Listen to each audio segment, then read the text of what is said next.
Olá, tudo bem, amigos e amigas do YouTube, do canal Vânia Barbosa Muniz, falando sobre tudo, sobre coisas da vida, um papo informal, um bate-papo.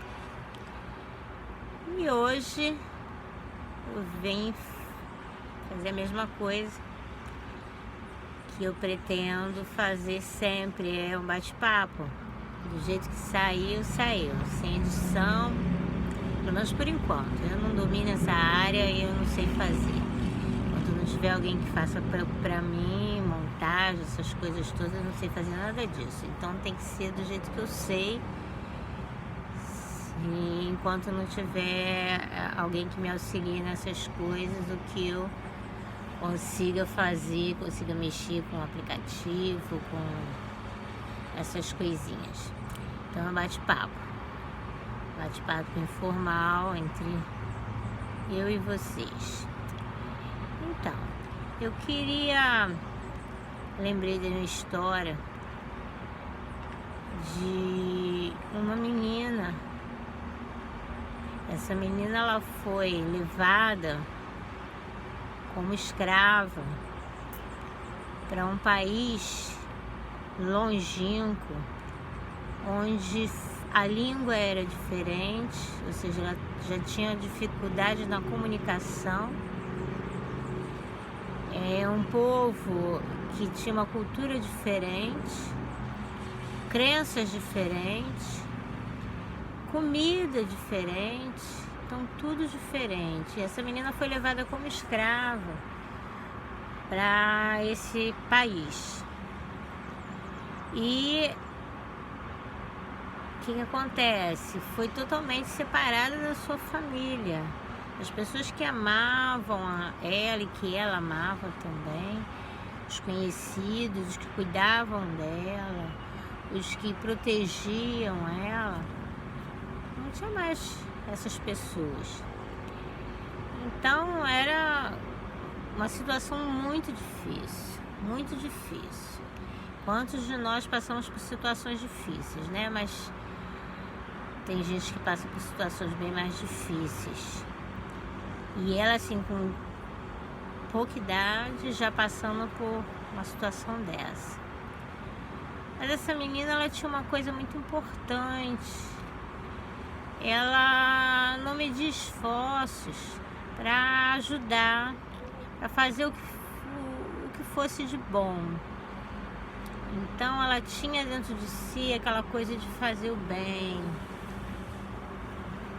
E ela percebeu que o chefe daquela família onde ela estava era um homem muito importante no lugar, muito importante no país, muito importante naquela nação. E ela percebeu que ele tinha uma tristeza. Qual era essa tristeza? Porque ele, da porta para fora, ele era um general muito importante, cheio de pompa e circunstância, muito importante mesmo. Colocava aquelas roupas importantes, tudo, estufava o peito e todo mundo via naquele homem, nossa, os exércitos daquela nação, daquele povo, daquele país, viam ele como um semideus, porque ele que levava o exército a conquistar tantas conquistas. Naquela época era uma nação que conquistava tudo. E aí essa menina, vendo a tristeza daquele homem dentro de casa, da porta para dentro, se apercebeu de que ele tinha uma enfermidade. O problema dele era uma enfermidade. E essa enfermidade que ele tinha não era uma enfermidade assim uma coisa passageira, ou alguma coisa assim fácil de curar. Não. Para a época que eles viviam, era uma enfermidade que nem muito difícil de se curar, mesmo tendo muito dinheiro. Era uma enfermidade difícil de se curar. Era a lepra. Então, por baixo daquela vestimenta toda bonita, ele tinha chagas, tinha machucados, tinha aquela enfermidade tão tremenda e que poucos sabiam.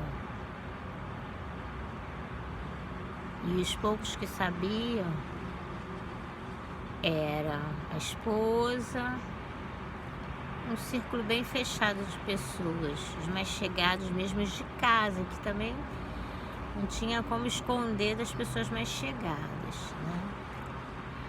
E aquela menina falou com a sua senhora, que era esposa desse comandante, desse general, falou que conhecia na cidade dela um homem de Deus que podia dar fim ao sofrimento do seu senhor. Mas ela falou com tanta certeza. Sabe quando a gente fala do que conhece, do que sabe, mesmo com convicção, que contagia quem está ouvindo? Pois é, aquela senhora, ela ouviu aquilo e foi dividir com seu esposo. Apesar de ter sido uma criança e uma serva, uma escrava, uma funcionária da casa, assim mesmo, aquela senhora ficou tão impactada com as palavras e com o modo que aquela menina transmitiu as palavras, com uma autoridade, com uma certeza, que ela foi e falou com o seu marido. Ó, a menina que você trouxe como escrava lá de Israel, ela falou que na terra dela tem um homem, um profeta, um homem de Deus, que pode colocar fim a essa sua enfermidade. E aí não sei se esse homem era Naamã. Eu não sei se Naamã acreditou logo de cara, se duvidou porque era uma menina e uma escrava, se ele foi perguntar à menina. Eu sei que ele partiu, pegou presentes, coisas boas na época, coisas caras, coisas de muito valor, que ele pensou assim, vou chegar lá e eu vou pedir para ele me curar, ele deve cobrar alguma coisa, né, esse profeta, cobrar alguma coisa, então vou levar coisas caras, porque o que ele cobrar eu tenho para pagar. Então levou vestimentas, levou peças em ouro, levou muita coisa boa e carregou aqueles animais de carga com aquilo tudo e levou. E chegando lá, o homem, quando soube pelo seu serviçal, pelo seu moço, que Naamã, o general daquele exército grande, vinha ter com ele, e quando soube o que ele queria, o homem de Deus mandou que aquele moço fosse lá e mandasse ele mergulhar no Rio Jordão por 7 vezes.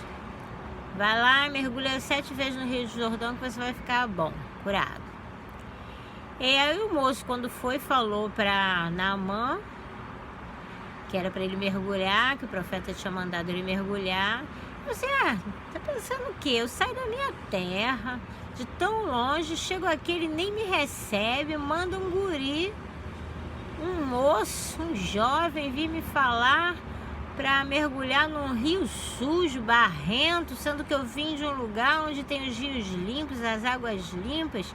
Aí eu venho e viajo isso tudo, trago um monte de presente, um monte de coisa boa, ele nem me recebe e ainda me manda mergulhar num rio sujo, barrento, turvo. né? E eu vindo de lugares com águas bem limpas, bem límpidas, bem claras. E que descalabre é esse? Nem me recebeu. E aí, como é importante você estar perto de pessoas, junto de pessoas, rodeado de pessoas inteligentes, pessoas que sabem te dar bons conselhos. Os homens que viajaram com Naamã, na comitiva de Naamã, naquela viagem que, naquela época, fazer uma viagem demorava alguns dias, porque eles vinham a cavalo, burro, essas coisas assim, né? Então demorava, não é igual hoje que pega um avião daqui e tá lá no outro lado do mundo em horas, né? Se for para mais perto, em 2, 3 horas, 1 hora, dependendo de para onde vai, um instante. Mas naquela época não, eram dias de viagens, dependendo da distância, eram dias de viagem. E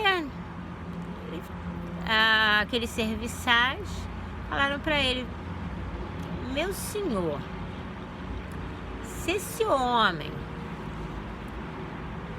mandou o senhor mergulhar 7 vezes no rio para ficar curado, olha só, o senhor não conseguiu ninguém que falasse, que lhe desse uma garantia de que o senhor ia ficar curado dessa doença, mesmo fazendo coisas absurdas. E ele mandou o senhor mergulhar 7 vezes no rio.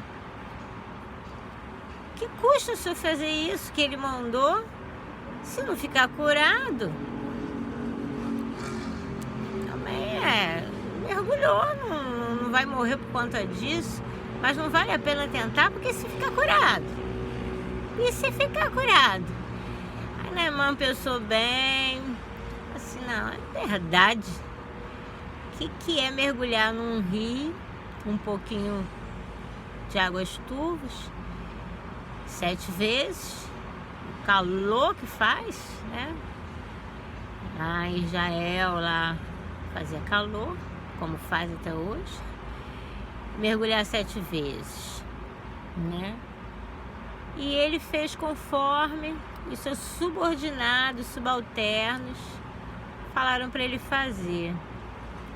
E Naamã mergulhou 1 vez, quando levantou estava igualzinho, 2 vezes estava igualzinho, 3 vezes, 4 vezes, 5 vezes, 6ª vez, e foi até a última vez. Mergulhou. Quando ele levantou, ele estava com a pele limpinha, limpinha, limpinha, limpinha, igual de um bebê. Limpinha, porque fez o que o homem de Deus mandou ele fazer, apesar de tudo. Apesar de tudo, ele fez o que o homem de Deus falou para ele fazer. Mas por quê? Porque teve uma menina que falou de Deus para ele, falou do homem de Deus. Uma esposa que deu ouvidos à voz daquela menina, falou para o seu esposo. O esposo confiou no que a esposa falou, no que a menina falou, viajou, foi lá e também confiou no que os seus subalternos, os seus amigos lhe aconselharam. E aí ficou curado. E essa palavra não vai ficar por aqui não. Agora eu termino por aqui deixando para vocês pensarem. Como é bom nós termos amigos, e amigos que sabem dar bons conselhos. Porque às vezes você está caído, triste, amargurado, ou você está prestes a fazer uma coisa errada, entrar numa furada, e por causa de amigos sábios que sabem dar bons conselhos, que sabem fazer você refletir, você acaba ficando curado de uma lepra. E eu vou ficando por aqui e continuamos falando sobre essa história, que ela é longa, aconteceu muitas coisas, para a gente tirar reflexões a partir daqui. E você já vai pensando aí, vai comentando também aqui nos comentários se você conhece essa passagem, essa história que fica no livro de Reis. Se você conhece, você já vai falando também sobre o que você sabe da história, o que você acha do que a gente falou aqui, o que você tira para você, para si mesmo, você que é brasileiro, você que é moçambicano, você que é de outros lugares, de outros países, mas que tem dentro de si, debaixo da sua roupagem, tem algo que outras pessoas não sabem, que poucos são os que sabem, e que te aflige a alma. E que se você der espaço para Deus agir, e se você ouvir a voz de Deus, que vem da boca de um homem de Deus, ou da palavra de Deus, se você atentar e tiver pessoas em torno de você para lhe aconselhar, para dar bons conselhos, porque quando você anda com pessoas que só falam besteira, que só dão conselhos errados, a sua vida tende a dar errado, porque você vai ouvir coisas ruins e vai fazer coisas ruins. O seu agir vai ser segundo o conselho dos ímpios, e a Bíblia fala muito sobre isso, que bendito é o homem, bem-aventurado é o homem que não senta, não para ouvir, não senta na mesa dos escarnecedores, não para ouvir o conselho dos ímpios, não segue o conselho dos ímpios. Porque ele não anda com os ímpios, não se assenta, não escuta. Então não pratica aquilo que os ímpios praticam e falam para ele praticar. Quando eu falo ímpio, é uma forma de falar, mas pode ser uma pessoa nécia, uma pessoa que só fala besteira, uma pessoa que não acrescenta nada na sua vida. Mas tem pessoas, saiba trazer as pessoas para perto de você, saiba estar perto de pessoas que saibam dar bons conselhos. Então reflita nisso. Reflita nisso. E eu vou ficando por aqui, do Rio de Janeiro, Brasil, para África, Moçambique, Brasil e o resto do mundo. Tchau, fiquem com Deus, tá bom? E até o próximo vídeo. Até a próxima. Tchau.